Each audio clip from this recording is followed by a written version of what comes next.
Hello, welcome here all of you in this session of sociology lecture number 14 और social stratification पर यह दूसरा lecture होगा।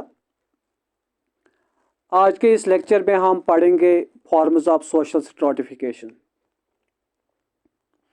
यानी हमारी सोसाइटी में किस किस्म के स्ट्रैटिफिकेशन हो सकते हैं, किस किस्म के डिविजन्स हो सकते हैं, किस बिना पर हमारी सोसाइटी या हमारी सोसाइटीज़ तकसीम होती हैं। Forms of stratification. Social stratification is classified in terms of degrees of flexibility of the structure, open system and closed system. In terms of form, there are four subparts, subtypes: salary, estate, caste, class. अगर हम social stratification की बात करें तो इसकी classification या तो society की फ्लेक्सिबिलिटी, जिसको हम सोशल फ्लेक्सिबिलिटी भी कहते हैं, इसके रिजिडनेस या सॉफ्टनेस पर की जाती है। सोशल फ्लेक्सिबिलिटी कितनी है सोसाइटी में, तो उस बिना पर हम एक सोसाइटी को स्ट्रैटिफाई कर सकते हैं। यानी एक सोसाइटी में इसके मेंबर्स को कितनी आसानी से एक सोशल स्ट्राटा से दूसरी स्ट्राटा में जगह मिलती है। On the basis of degrees of flexibility of the structure, the first category here is open stratification और open society. In this system, there is high degree of movement of members from one status to another. Class is an open structure, as membership of class can be achieved through one's achievement, and by this achievement one can move from one class to another.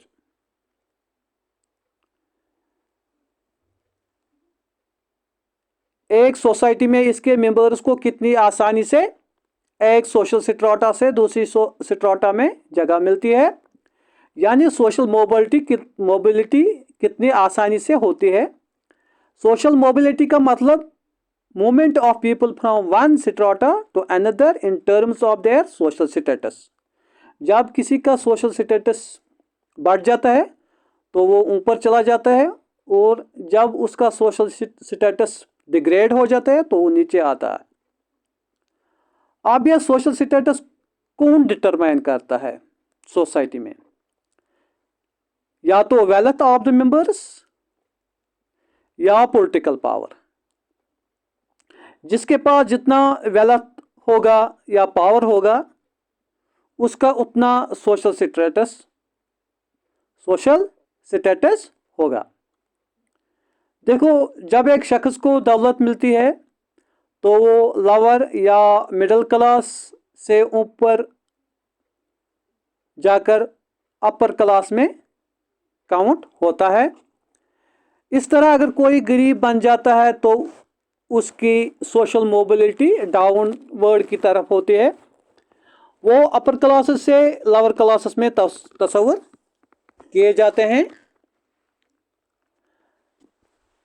अब आपको social mobility और social flexibility आई समझ में, और इस social mobility या social flexibility की बिना पर ही हम सोशल स्ट्रैटिफिकेशन दो सिस्टम्स में क्लासिफाई करते हैं।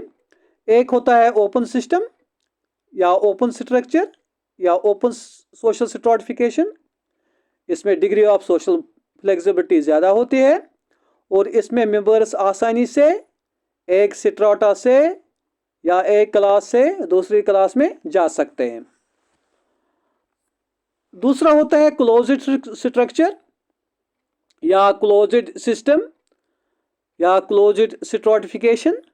सिस्टम्स और structures which don't allow social mobility easily. For example, caste. Members of the caste can't change their caste. इसमें सोशल मोबिलिटी, सोशल फ्लेक्सिबिलिटी बहुत कम होती है, और इसमें एक स्ट्राटा से मेंबर्स दूसरी स्ट्राटा में नहीं जा सकते। जैसे कास्ट में, ज़ात में किसी की ज़ात बदल नहीं जाती है उसकी अमीरी से, मगर क्लास उसका बदल जाता है। याद रहे, किसी का क्लास जो है वो इसका सोशल अचीवमेंट होता है और वो इस स्टेटस को खुद अपनी ज़िंदगी में हासिल करता है। और कास्ट जो है वो एस्क्राइब्ड है, वो जन्म से अटैच की जाती है। कास्ट एक इंसान को उसके जन्म से ही मिलती है, मगर क्लास वो चेंज कर सकता है लेटर ऑन अपने अचीवमेंट से, मगर कास्ट चेंज नहीं कर सकता है mostly in Indian society.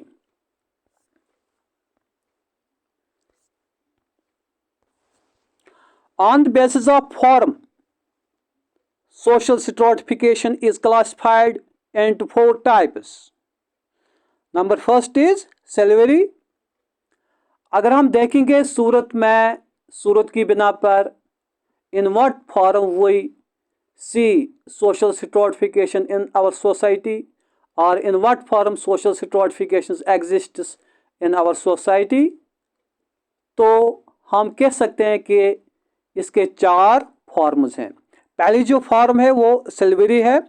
Salute is a term refer to a man whom law and custom regard as the property of the another.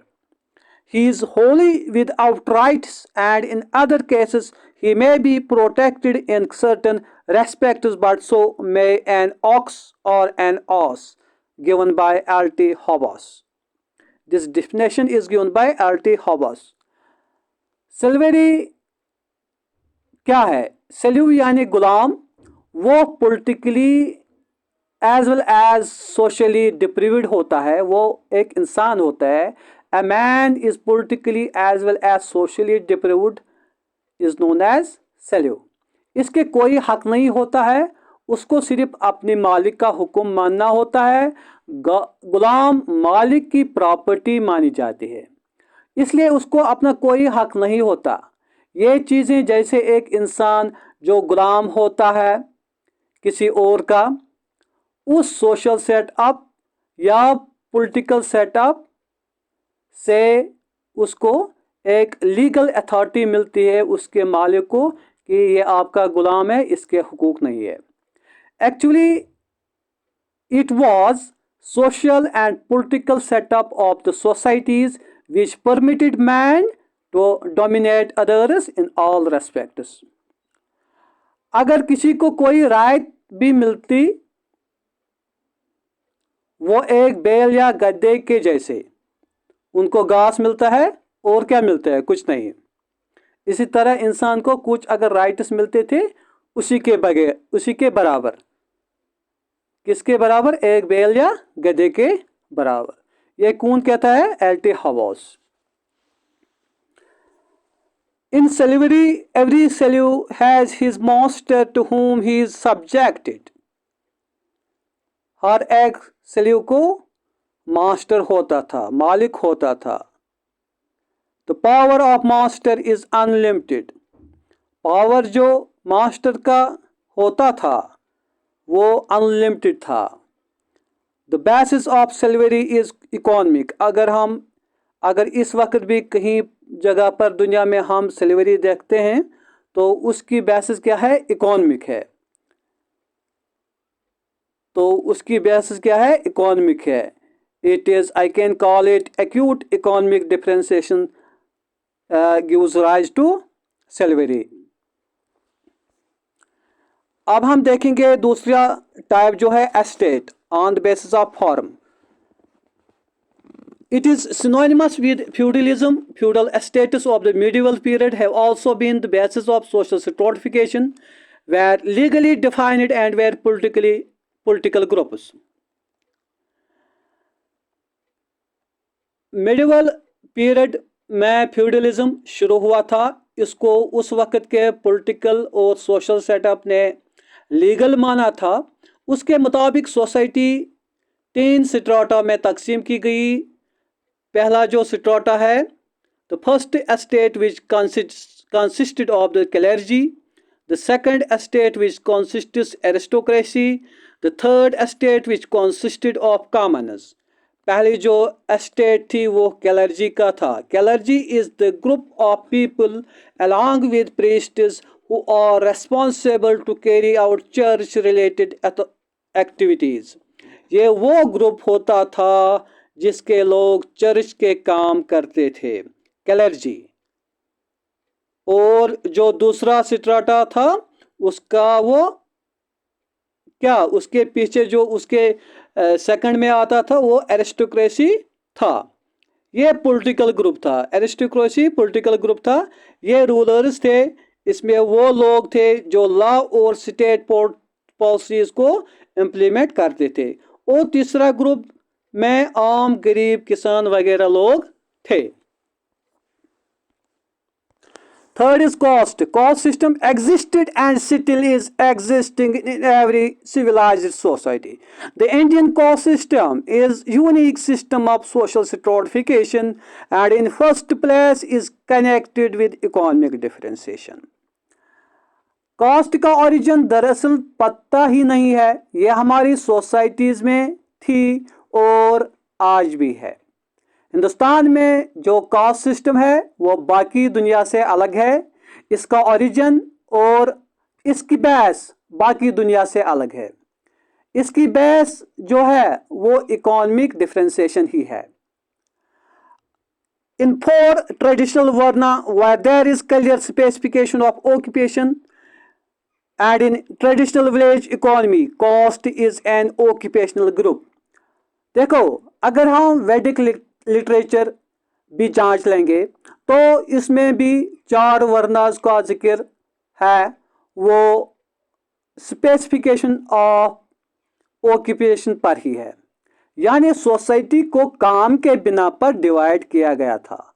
अगर हम आज भी किसी गांव में जिसका रहन सहन अभी पुराने ज़माने का हो जाएंगे, हम देखेंगे वहाँ के लोग उनके काम पर डिवाइड किए गए हैं. Social class and social status. It is based on economic consideration. It mostly represents industrial societies and are divided into various classes such as upper class, middle class and lower class, and the organization of these is hierarchical. Of these classes is hierarchical. Organization of these classes is hierarchical. देखो, social class and social status, इसकी base जो है वो है wealth या economy. ये ज़्यादातर industrial societies में नज़र आते हैं और आमतौर पर हम इन क्लासेस को लोअर, मिडल और अपर क्लासेस में डिवाइड करते हैं इनके वेल्थ के हिसाब से. Let us see today's 5 MCQs. The first MCQ here is, how is social stratification classified in terms of the flexibility of the structure? Open and closed, salary and estate, varna and caste, first estate and second estate. The correct answer is open and closed. What characterizes an open stratification or an open society? Limited social mobility, high degree of movement between status, fixed class structure, closed membership in caste. What is your answer? Yes, you are correct. It is high degree of movement between status. Which form of social stratification is based on legal and political groups, including the clergy and aristocracy? Your answer is estate. What is the defining feature of the caste system in the Indian social stratification? Defining feature of the caste system. It is occupational grouping. In social class stratification, how are industrial societies typically organized? Based on legal definitions, hierarchically into various classes, divided into first, second and third estates, synonymous with feudalism. It is hierarchically into various classes. This was last MCQ of today's lecture. And in next lectures, we will see theories of social stratification, characteristics of social stratification in India, caste system, Jajmani system, and Sanskritization. Thank you. Stay blessed. Please subscribe this channel, comment and share. Thanks once again.